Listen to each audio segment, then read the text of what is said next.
से बोलिए बीना वाली मैया की।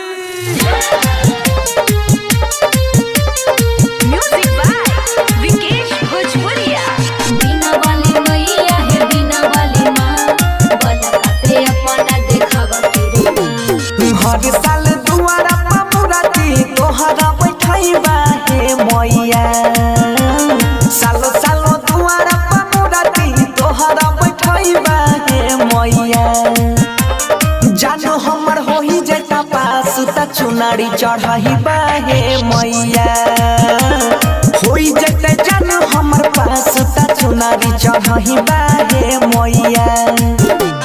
सालो सालो दुआरा पर मुराती तोहरे बैठाइबा हे मैया, हर साल दुआरा पर मुराती तोहरा बैठाइबा हे मैया।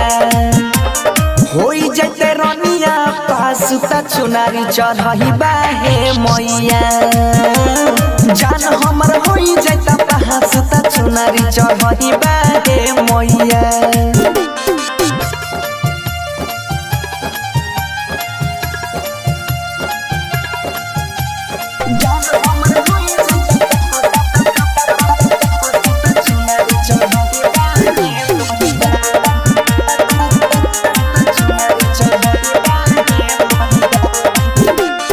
विद्या के देवी छहो तू ही बिना वाली, तू ही बिना वाली है तू ही बिना वाली। यास लेके आई छिया भेजी होने खाली, भेजी हन खाली है भेजी हन खाली। रोज सुबह शाम तोरा यहाँ गर्भवती देखइबा हे मैया, रोज सुबह शाम तोरा यहाँ गर्भवती देखइबा हे मैया।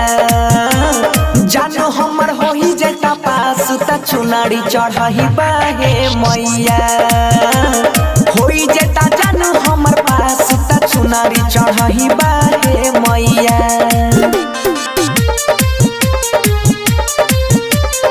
म्यूजिक बाय विकेश भोजपुरिया।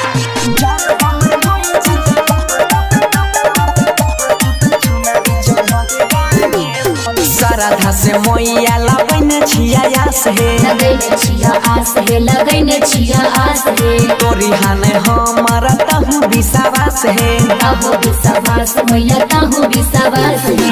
राही तोरा सोनू बनसी से पचड़ा गबैबा हे मैया, राही तोरा सोनू बनसी से पचड़ा गबैबा हे मैया। जानो हमर होई जैता पास त चुनारी चढ़ाइबा हे मैया, होई जैता जानो हमर पास त चुनारी चढ़ाइबा हे मैया। शांति रिकॉर्डिंग स्टूडियो राजा जनमानसी।